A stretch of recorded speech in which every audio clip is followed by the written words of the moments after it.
In this video we're going to look a little bit at where the major abdominal organs lie in relation to the surface anatomy and also in terms of the abdominal regions that we talked about in a previous video.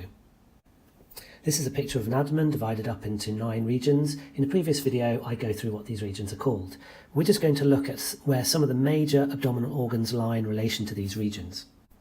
This is the stomach, so stomach, and it lies predominantly in the epigastric region. The esophagus comes down. Obviously the esophagus has to pass through the thorax and behind the heart and other structures there, and it enters the stomach at this point. We've got various features of the stomach which I won't go into here, but the end of the stomach is this pyloric region, sort of here, before the stomach enters into the C-shaped duodenum. Now please note that these sizes of these structures are not very accurate to scale, just giving you an idea of where they lie. The duodenum is considered the first part of the small bowel, and following on from the duodenum is a structure called the jejunum. The jejunum comprises loops of small bowel that occupy a lot of the left lumbar and umbilical regions of the abdomen. Following on from the jejunum, and without any distinct junction, is a structure called the ileum. Together the jejunum and the ileum measure about 20 foot in length, so they obviously have to be coiled up to fit inside the abdominal cavity. Whereas the jejunum occupies sort of left upper region of the abdomen, the ileum, although it's not quite accurate on this drawing, occupies a lower portion of the abdomen and a little bit to the right hand side.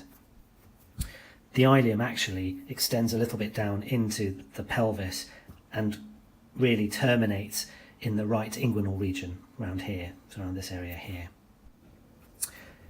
The end of the ileum, the terminal ileum, is the end of the small intestine, and it joins up to the beginning of the large intestine, a structure called the cecum.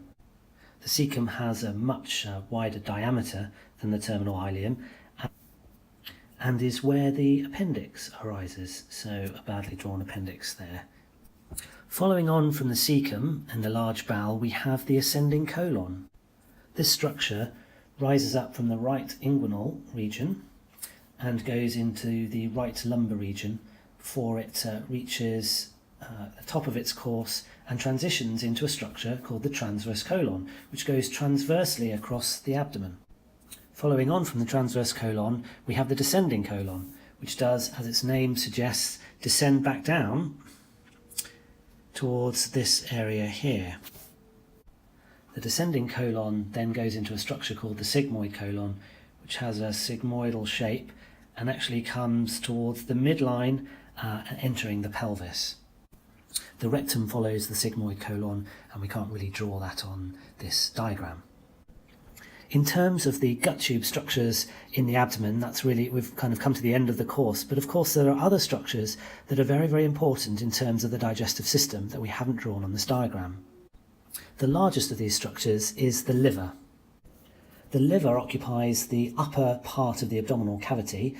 It really lies in the dome of the right diaphragm and extends a lot further into the epigastric region than you might think.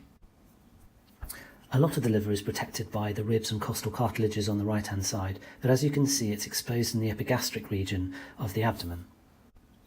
The liver is connected to the gastrointestinal system physically by the common bile duct that goes and links into the duodenum, and we'll learn a lot more about this as we go through the unit. Another important organ that is connected to the gastrointestinal tract is the pancreas. And the pancreas lies within the C shape of the duodenum, the head of the pancreas lies there, and extends obliquely towards the left-hand side of the abdomen, lying behind the stomach and underneath the costal cartilage and 10th rib. The tail of the pancreas, this section here, comes into close proximity to the final organ that we're going to talk about that's related to the gastrointestinal tract, and that is the spleen. And the spleen lies underneath the 10th rib in the left upper part of the abdomen.